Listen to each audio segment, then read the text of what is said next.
ஆண்டவருடைய நாம மகிமைப்படுவதாக. உங்கள் யாவருக்கும் ஆண்டவராக இயேசு கிறிஸ்துவின் நாமத்தினாலே என் அன்பின் வாழ்த்துக்களை சொல்லிக்கொள்ள ஆசைப்படுகிறேன். எனக்கு அருமையானவர்களே, இந்த நாளில் கூட சேசுவதமாக நல்லது ஒரு பாடத்தை கற்றுக்கொள்ள பிதாவாகி தேவன் நமக்கு உதவி செய்வாராக. அருமையானவர்களே, இந்த நாளில் கூட சேசுவதமாக ஆரோக்கியத்திற்கு வேண்டியவைகள் என்ன? அற்புதமான நல்லது ஒரு பாடம். ஆரோக்கியத்திற்கு வேண்டியது எவைகள் என்னென்ன என்பதை குறித்து அற்புதமாக நல்லது ஒரு பாடம் தேவன் நமக்கு உதவி செய்வாராக. இந்த உலகத்துல 800 கோடிக்கு மேல இருக்கக்கூடிய ஆத்துமக்கள், ஒவ்வொரு நாளும் ஒவ்வொரு மனிதன் ஏதோ ஒரு காரியத்தை செய்து ஆரோக்கியமா இருக்க வேண்டும் என்று சொல்லி இந்த உலகத்துல பிரயாசப்படுகிறத பார்க்கிறோம். எத்தனை விதமான காலையிலும் மாலையிலும் எத்தனையோ விதமான ஜனங்கள் பலவிதமாக நல்ல ஹெல்த்தா இருக்கணும், வெல்த்தா இருக்கணும், ஆரோக்கியமா இருக்கணும், ஆசுரதமா இருக்கணும், அழகா இருக்கணும், பியூட்டியா இருக்கணும், பாட்டியை கூட பியூட்டியா இருக்கணும். இன்றைக்கு மகள் யாருன்னு தெரியாது, மருமகள் யாருன்னு தெரியாது, பாட்டி யாருன்னு தெரியாது, அம்மா யாருன்னு தெரியாது. அந்த அளவுல அழகு சாதனங்களை உபயோகப்படுத்தி பியூட்டியாக இருக்கணும், பாட்டி கூட பியூட்டியாக இருக்கணும்னு ஆசைப்படுகிறத பார்க்கிறோம். அதே வண்ணமாக மனிதர்கள் ஈரக்களை போல அழகா இருக்கணும், நல்ல ஃபிட்னஸா இருக்கணும், நல்ல ஆரோக்கியமா இருக்கணும், ஸ்டிம்மா இருக்கணும் என்று சொல்லி பிரயாசப்படுகிறத பார்க்கிறோம். உலகத்தில் ஆரோக்கிய மையங்கள், ஆரோக்கியமான அந்த அந்த மையங்கள், அந்த நடத்துகிற அந்த ஊடகங்கள், இவ்வளோ காரியங்களை பார்க்கிறோம். நிறைய மையங்களை பார்க்கிறோம். எங்க எங்க மையத்துக்கு வாங்க, எங்க இடத்துக்கு வாங்க, நீங்க யோகா செய்யலாம், அப்படி பலவிதமாக ஜனங்கள் அழைக்கிறதை நாம் பார்க்கிறோம். யோகா செய்யறாங்க, ரன்னிங், வாக்கிங், நடப்பயிற்சி, அதோடு கூட எக்ஸசைஸ், அதோடு கூட சில மருந்துகள், சில மாத்திரைகள், சில விதமான ஆயில்மெண்ட். அந்த வயிறு பெருசா வரக்கூடாது, அவங்களோட மசில் நல்லா இருக்கணும், அவங்களோட பாடி ஃபிட்னஸா இருக்கணும், நல்ல ஆரோக்கியமா ஆசுரதமா இருக்கணும்னு எத்தனையோ விதமாக பயிற்சி கொடுக்கறாங்க, மருந்து கொடுக்கறாங்க, சொல்லி கொடுக்கறாங்க. அதை காசு கட்டி ஜிம்முக்கெல்லாம் போய் ஜிம்மு நல்லா எக்ஸசைஸ், சைக்கிள் ஓட்டுறது, வெயிட் தூக்குறது, அந்த எக்ஸசைஸ் பண்றது, அந்த சரீரம் பார்த்தீங்கன்னாக்கா ரொம்ப வித்தியாசமாக மாடல் மாடலா பண்ணுவாங்க. நடக்கிறது கூட நடப்பயிற்சி வித்தியாசமா இருக்கும். கைகள் அசைத்து, கால்கள் அசைத்து, இந்த உலகத்துல எத்தனையோ விதமான மனிதர்கள் அப்படி செயல்படுகிறத நாம் பார்க்கிறோம். ஆகவே எனக்கு அருமையானவர்ல, உலகத்துல புசிக்க கூடாது, அந்த ஆரோக்கியமா இருக்கணும்னா எவைகளை புசிக்கணும், எவைகளை புசிக்க கூடாது. அந்த நிறைய பேரு பாத்தீங்கன்னாக்கா நோனி என்றதான ஒரு மருந்து வித்துக்கிட்டு இருந்தாங்க. அது சுகர் வராது, உங்களுக்கு பிபி வராது, இப்படி அந்த நோனின்றதான நோய் வராதபடிக்கு ஏர்பால் பலவிதமாக விதவிதமாக குடிக்க வேண்டும். காலை தோறும் வெறும் வயிற்றில் குடிக்கணும், காலை தோறும் குடிக்கணும், டெய்லியும் குடிக்கணும். உங்க டயபிட்டா எப்படியோ ஏதோ ஒண்ணு சொல்றாங்க இல்லைங்களா? அப்படி உங்க ஆரோக்கியத்தை நீங்க பத்திரமா வைத்துக் கொள்வதற்கு வேண்டிய காலை தோறும் ஒவ்வொரு 1000, 2000, 3000, 10,000, 20,000 கொடுத்து தங்களுடைய ஆரோக்கியத்தை அழகா வைத்துக் கொள்ள வேண்டும் என்று ஒவ்வொரு மாதமாக பலவிதமா பிரயாசப்படுகிறத நான் பார்க்கிறோம். உலகத்துல எத்தனை விதமான ஃபுட்டு, அதாவது ஆகாரம், பலவிதமான ஆகாரங்கள், வைட்டமின்ஸ் பலவிதமா வைக்க ஆரம்பிச்சுட்டாங்க பாருங்க. ட்ரை ஃபுட்ஸ் சாப்பிடுங்க, இல்ல வெறும் காய்கறி சாப்பிடுங்க, வெறும் கீரையை சாப்பிடுங்க, இதுதாங்க மருந்து, இப்படியாக நீங்க ஆரோக்கியமா இருங்க, இப்படி சொல்ல ஜனங்க பிரயாசப்படுகிறாங்க. ஒவ்வொரு நாளும் அதுக்காகவே ஓடிக்கொண்டு இருக்கிறத நான் பார்க்கிறோம். ஆகவே உலகத்தில் ஆகாரங்கள், ஃபுட் கண்ட்ரோல், ஃபுட் கவுண்டருங்க நிறைய இருக்கு. ஃபுட் கண்ட்ரோல், ஃபுட்டிலே கண்ட்ரோல் பண்ணிக்கிறாங்க பாருங்க ஆரோக்கியத்தை. வீட்டுல ஹோட்டல், டயட் ஃபுட்டு இல்லைங்களா? சிறு தானியங்கள், பயிர் வகைகள், கீரைகள், இவைகள் எல்லாம் நமக்கு ஆரோக்கியத்தை தரும். பணம் கட்டி ஆரோக்கியத்தை விட அன்றைய காலத்துலலாம் நம்ம அம்மாங்க, பாட்டிங்க, பாட்டி முப்பாட்டுங்க அந்த காலத்துல எப்படி இருந்தாங்கன்னா, துணிய வந்து தொய்ப்பாங்க.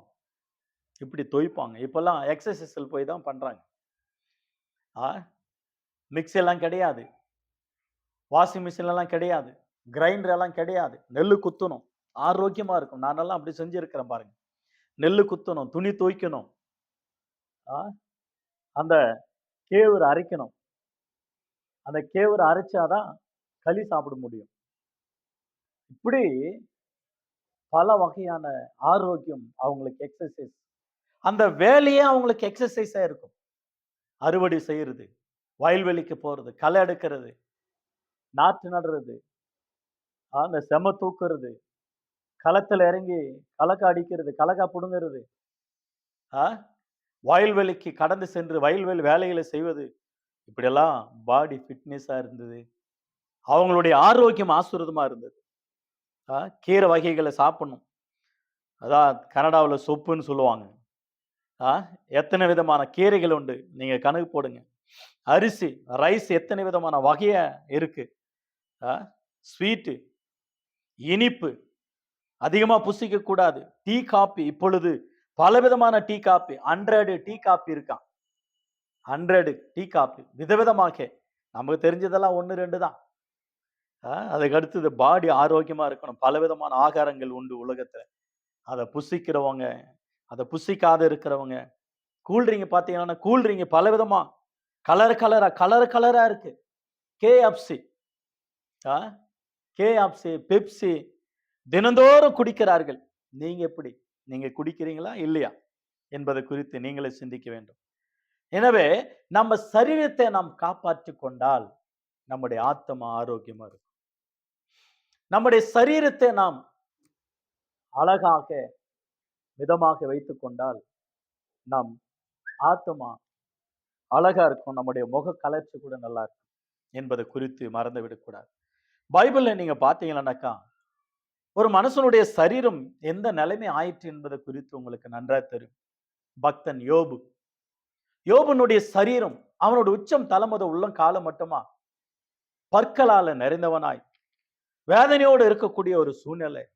அந்த சூழ்நிலையில அவருடைய வாழ்க்கை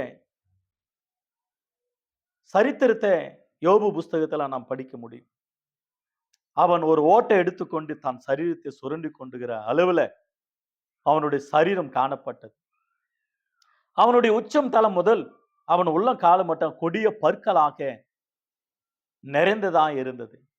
சாம்பல் உட்கார்ந்து கொண்டு ஒரு ஓட்டை எடுத்துக்கொண்டு தான் சரீரத்தை சுரண்டி கொள்ளுவான். நமிக்கும் போதெல்லாம் தான் மனைவி நேசிக்கவில்லை, சொந்த பந்தங்கள் நேசிக்கவில்லை, அந்த ஊரே வெறுக்கிற அளவில் அந்த சரீரம் யோபனுடைய சரீரம் எப்படிப்பட்டதா இருந்தது பாருங்க. யோபு புஸ்தகம் 19 அதிகாரம் 17 முதல் சில வாக்கியங்களை கவனிங்க. யோபு புஸ்தகம் 19 அதிகாரம் 17 முதல். என் சுவாசம் என் மனைவிக்கு வேறுபட்டு இருக்கிறது. என் கர்ப்பத்தின் பிள்ளைகளுக்காக பரிதபிக்கிறேன்.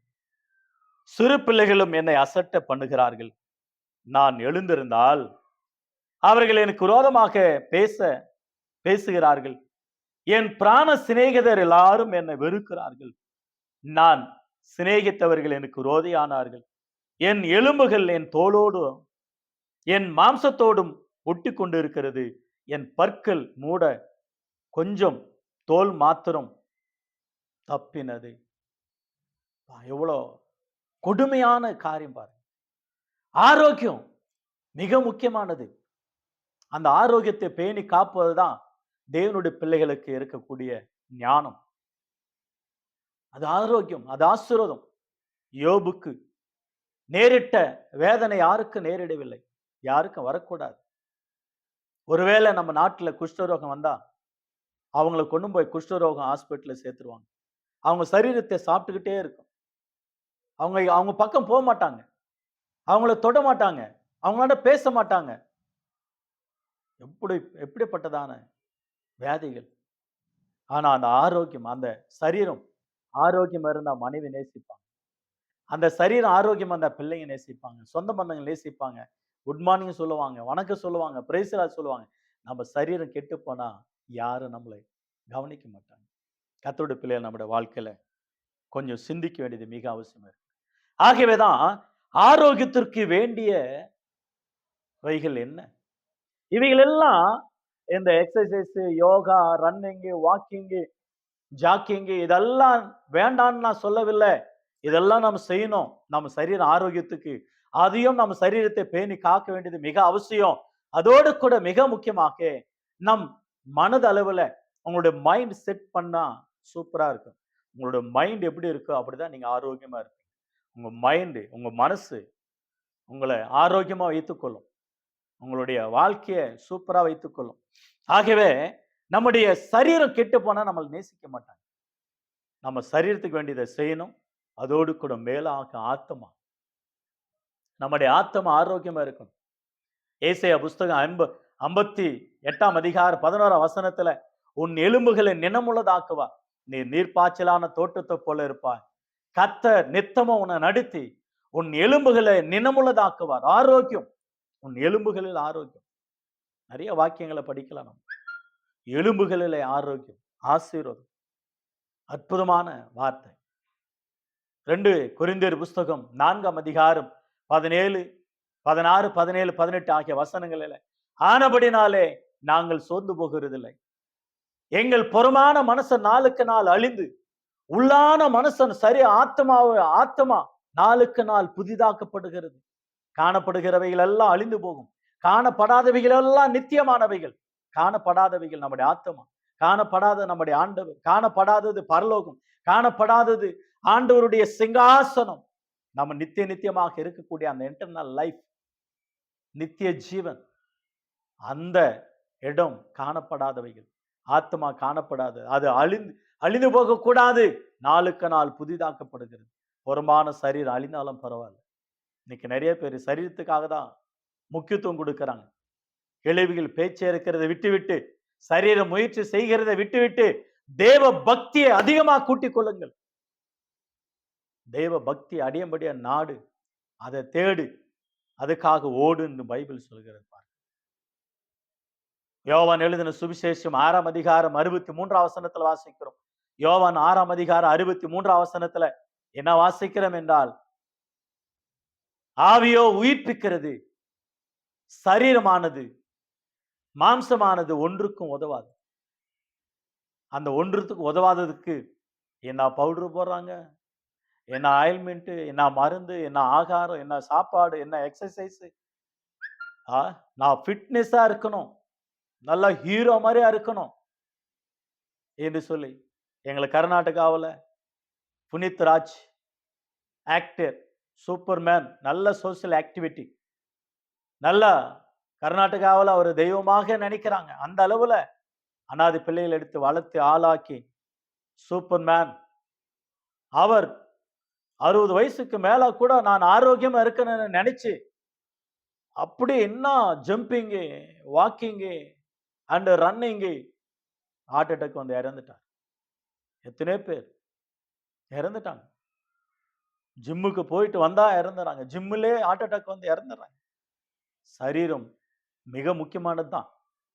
ஆனா அதை விட நம்முடைய ஆத்மா மிக மிகமாக முக்கியமானதா இருக்கிறது. இரண்டாவதாக ஆதியாகமம் புஸ்தகம் 2 அதிகாரம், ஆதியாகமம் புஸ்தகம் 2 அதிகாரம் 15 வசனம், ஆதியாகமம் புஸ்தகம் 2 அதிகாரம் 14, 15, 16 ஆகிய வசனங்களில் 15 வாசிக்கிறோம். தேவனாய் கர்த்தர் மனிதனை கொண்டு போய் ஏதேன் தோட்டத்தில் வைத்து ஆண்டவர் விவசாயம் செய்ய வைத்தார், வேலைகளை செய்ய வைத்தார், விவசாயம் செய்தார். அந்த ஏதேன் தோட்டத்துல ஆண்டவர் ஆதாமை வைத்து சொல்றார் ஒரு வார்த்தை, இந்த தோட்டத்தை பண்படுத்தவும் காக்கவும் வைத்தார் என்று பைபிள் நமக்கு அழகா சொல்லுகிறது பார்க்கிறோம். பண்படுத்தவும் காக்கவும் வைத்தார். வேலைகள், எவ்ரிடே ஒர்க். ஆதாம் வந்து ஏவி, ஆதாமும் ஏவாளும் கைனி வேலை செஞ்சாங்க, விவசாயம் செஞ்சாங்க, வீட்டு வேலை செஞ்சாங்க, குடும்பத்துக்காக வேலைகளை செஞ்சாங்க. நல்ல ஆரோக்கியம், ரொம்ப அற்புதமான தன் வீடு ஆசீர்வாதமா இருக்கணும். எஜமான இடத்துல வீடு, எஜமான் வீடு ஆரோக்கியமா இருக்கணும், எஜமாட்டி வீடு ஆரோக்கியமா இருக்கணும். வீட்டு வேலைகளை செய்யற காரியங்கள். நீங்க எப்படி இருக்கிறீங்க? காலையில் எழும்புனா உங்க பெட்ரூமை கிளீன் பண்ணணும், உங்க வீட்டை பெருக்கணும், வாஸ்பீடை பெருக்கணும், சாணி தெளிக்கணும், கோலம் போடணும், மாட்டு சாணியை வாரணும், மாட்டுகளை சுத்தப்படுத்தணும், ஆடு மாடுகளை குளிப்பாட்டணும், நம்ம கோழி வளர்த்தா கோழியை கூண்டை சுத்தப்படுத்தணும், நம்ம வீட்டாண்டை சுத்தப்படுத்தணும், சபையை சுத்தப்படுத்தணும், வீட்டை சுத்தப்படுத்தணும், நம்ம வயல்வெளிகளை சுத்தப்படுத்தணும், இந்த வேலைகளை செய்யணும், அந்த வேலி அடிக்கணும், வெறுக கொண்டாடணும். பல காரியங்களை செய்து கொண்டே இருக்கணும். Everyday rotate everyday work. நான் இன்னைக்கு செஞ்சுட்டா நாளைக்கு ரெஸ்ட், அப்படியெல்லாம் இருக்கக்கூடாது. நம்முடைய ஆரோக்கியம், நம்முடைய சரீரம் ஹேபிட் ஆகிட்டே இருக்கணும். பாருங்க, வயசான பாட்டி தாத்தா சும்மாவே இருக்க மாட்டாங்க, வேலை செஞ்சுக்கிட்டே இருப்பாங்க, ஓடிக்கிட்டே இருப்பாங்க. வயல்வெளி வேலை செய்வாங்க, மார்க்கெட்ல வேலை செய்வாங்க, டவுன்ல வேலை செய்வாங்க, ரோட்ல வேலை செய்வாங்க, கையில வேலை செய்வாங்க, வீட்டு வேலை செய்வாங்க, செஞ்சுக்கிட்டே இருப்பாங்க. பாருங்க, எப்போ தூங்குறாங்க எப்போ எழுந்துறாங்கன்னு தெரியாது சில பேர். நீங்க எப்படி இருக்கிறீங்க? 24 மணி நேரம் சாப்பிட்றதும் தூங்குறதுல இருந்தீங்களா? சரீரம் கெட்டு போச்சானாக்கா அவ்வளவுதான், உங்களுக்கு முடிஞ்சது. ஒரு முறை ஆந்திராவுக்கு ஊழித்து போனவன எங்க சொந்தக்கார், அந்த புள்ள ஜபத்துக்கே வரல. அந்த தெருவுல 3 நாள் மீட்டிங் நடக்குது, வரல. அந்த ஜன்னல் உட்காந்துட்டு பாக்குறா. என்னான்னு கேட்டா, உங்க அக்கா எங்க, உங்க மகன் எங்க? உங்க மகன் உள்ளுக்குள்ள உட்காந்துட்டு பார்த்துட்டு என்னான்னு கேட்டா, அந்த மகன் நல்லா சாப்பிடுவா. பாத்தீங்களானாக்கா கறியை எடுத்தா 2 கேஜி 3 கேஜி சாப்பிடுவான். நல்ல போட்டி சாப்பிடுவான், அந்த கறியை சாப்பிடுவான். கறி இல்லாம சாப்பிடவும் முடியாது. சாப்பிட்டு சாப்பிட்டு வயிறு குண்டாயிட்டு, காலு குண்டாயி, மூஞ்சி குண்டாயி, ஒவ்வொரு காலு யானைக்காலாக வீங்கி அவ எந்த இடத்துல நடக்க முடியாத ஒரு நிலை.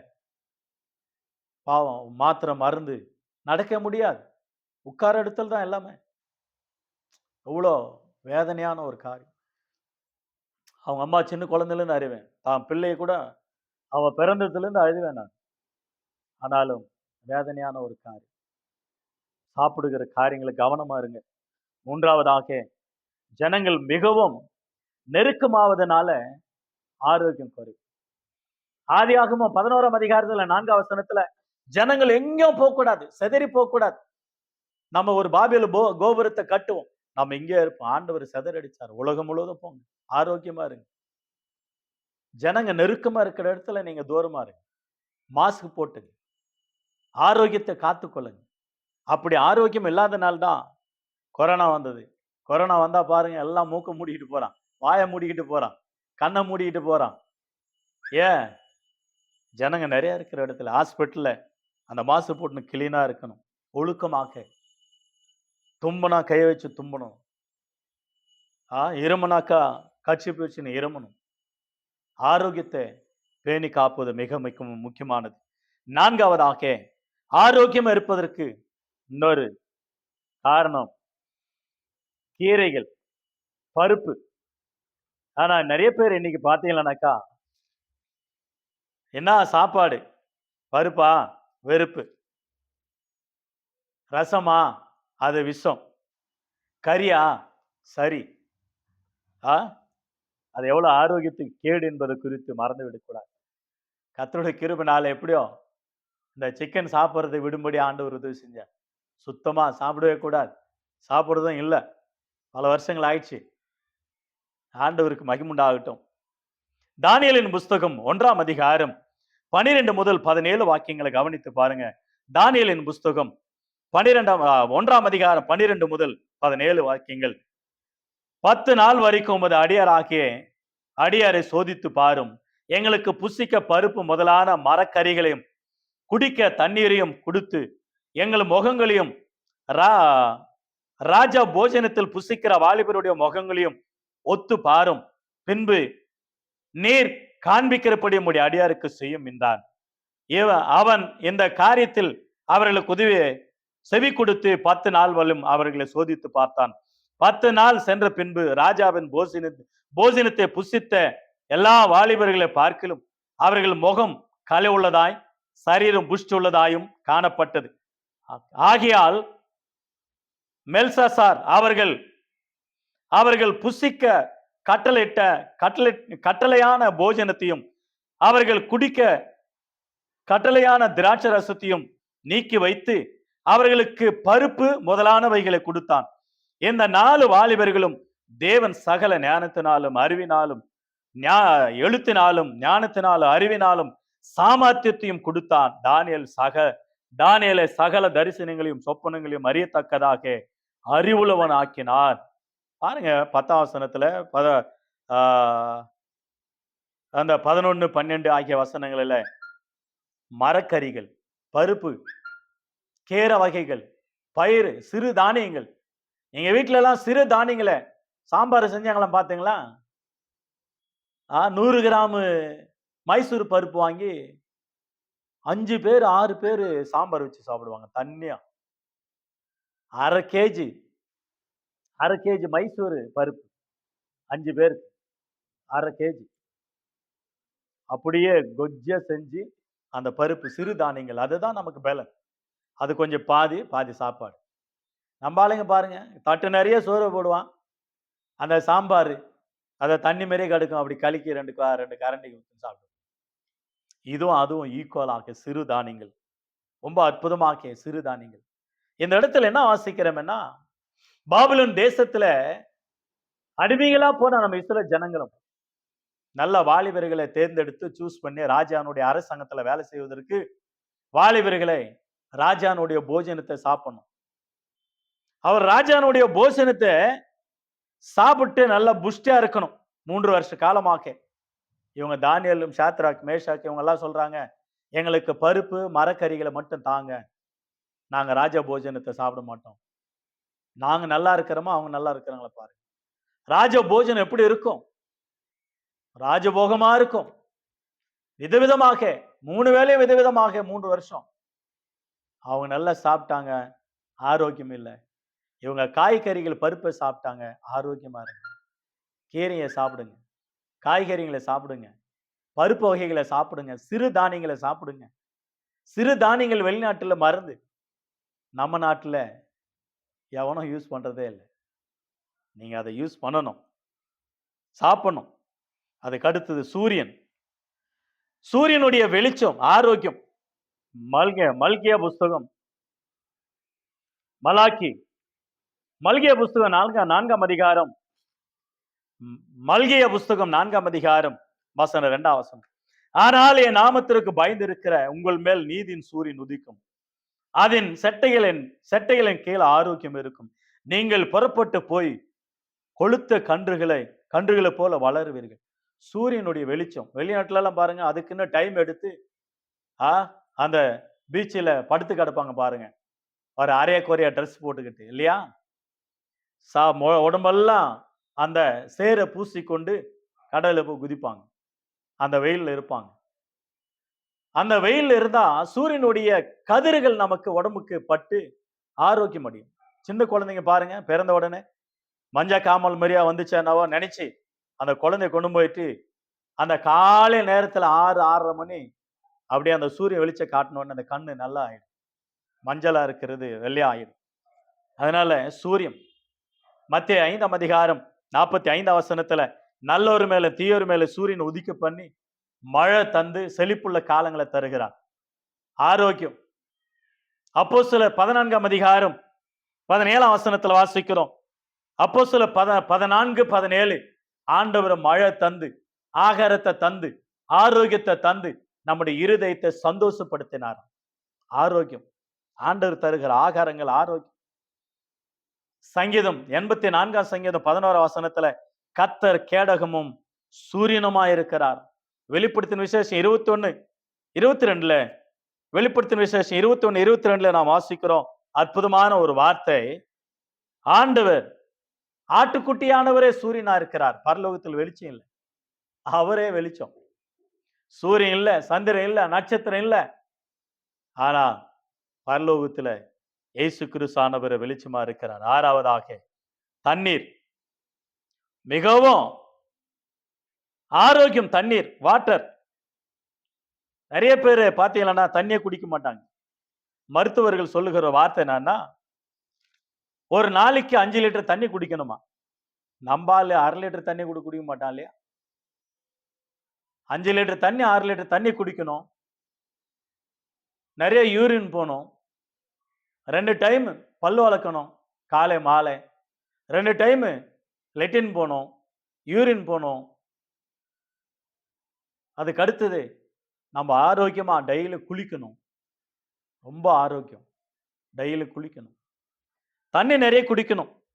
தண்ணி குடிக்கிறதுனால என்ன நடக்கும் என்பது குறித்து பாருங்களேன். தண்ணி குடிக்கிறதுனால நம்முடைய சரீரமே தண்ணியில் தான் இருக்கிறது. நம்ம ஆளுங்க தண்ணி குடிக்கிறது இல்ல, தண்ணியிலே முயங்கி கிடக்குறான் இல்லையா? என்னடா தண்ணி அடிச்சா? அந்த பாட்டில் கொடுத்தா அடிப்பான் போலது, அஞ்சு கேனை கூட.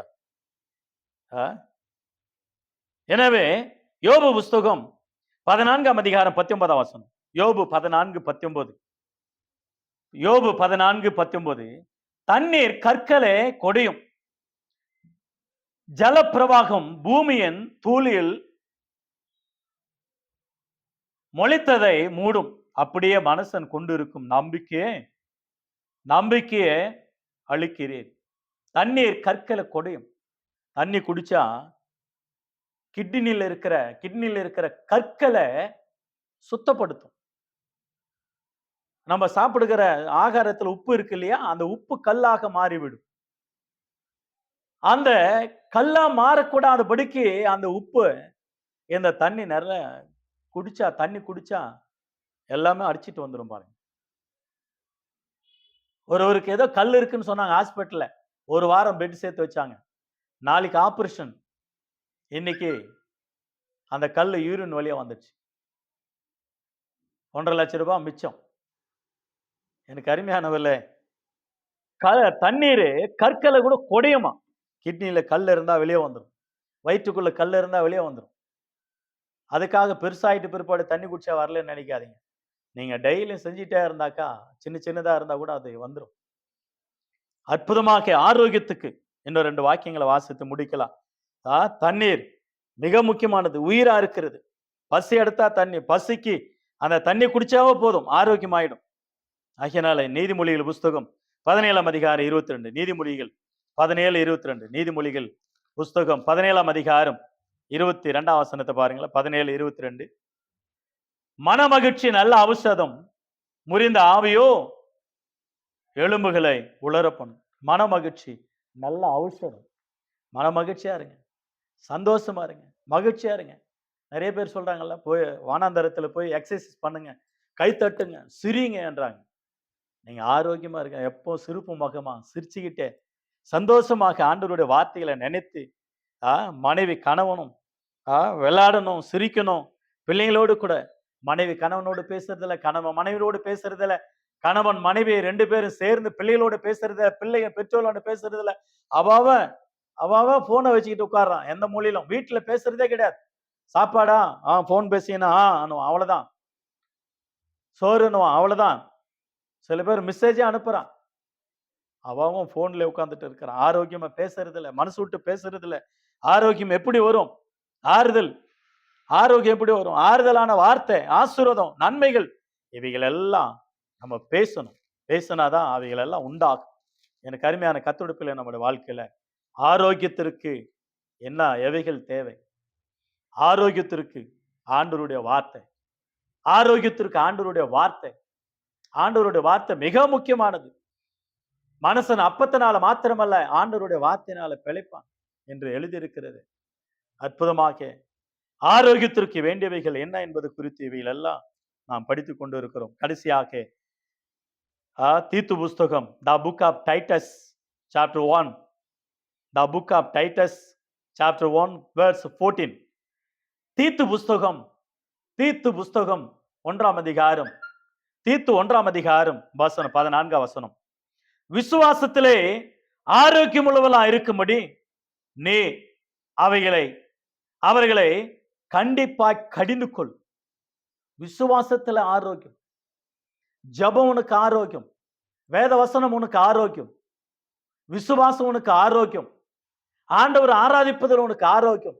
முழங்கால் படியிட்டு ஜெபம் பண்ணி பாருங்க, கரங்களை தட்டி கர்த்தரை பாடுங்க, அவங்களுடைய ஆவினால சரீரத்தினாலும் ஆண்டவரை துதிங்க, கர்த்தரை துதிங்க. முழங்கால் படியிட்டு ஆண்டவருடைய வேதத்தை வாசித்து உங்கள் ஆவினால சரீரத்தினால உங்க சரீரத்தை ஒடுக்கி துதித்து பாருங்க. ஆண்டவருடைய ஆசீர்வாதம், ஆரோக்கியம். விசுவாசமே உனக்கு ஆரோக்கியம். விசுவாசத்தினால நீதிமான் பிழைப்பான். ஆனா நீதிமொழிகளை பார்க்கிறோம். நீதிமொழிகள் 6 அதிகாரம் 6 முதல் 15 வசனங்கள். நீதிமொழிகள் 6 அதிகாரம் 6 முதல் 15 வசனங்களை நீங்க பாத்தீங்கன்னாக்கா, சோம்பேறியா இருக்கிறவன் எல்லாத்தையும் தரித்திரன் ஆவான், வியாதிக்காரன் ஆவான், வியாதி பிடிச்சன் ஆவான், தரித்திரன் ஆவான். அவன் சீக்கிரமா போயிடும். அந்த மாதிரி சோம்பேறியா இருக்கக்கூடாது. உங்களுடைய மனசு, உங்களுடைய எண்ணங்கள், சிந்தனைகள் சுறுசுறுப்பா ஆக்டிவிட்டியாக ஆரோக்கியத்தை கொண்டு வரும். விசுவாசம் ஆரோக்கியத்தை கொண்டு வரும். ஆகையினால ஆரோக்கியத்திற்கு வேண்டியவைகள் என்ன என்பதை குறித்து நாம் படித்தோம். இவளெல்லாம் எக்ஸசைஸ், யோகா, வாக்கிங்கு, ஜாக்கிங்கு, இதெல்லாம் நல்லதுதான். ஆரோக்கியமான ஆகாரங்களை புசிங்க. ஆரோக்கியத்தை கெடுக்கூட ஃபாஸ்ட் ஃபுட்டு, ஃபாஸ்ட்டாக போயிடுறான். அதனால் அந்த ஃபாஸ்ட் ஃபுட்டெல்லாம் கட் பண்ணணும். ஆரோக்கியத்திற்காக வேண்டிய வேத வாக்கியங்களை அனுதினமும் தியானிப்போம், ஜெபிப்போம். கர்த்தர் நமக்கு உதவி செய்வார். இந்த வசனங்களை ஆண்டவர் ஆசீர்வதிப்பாராக. God bless you all. God bless you.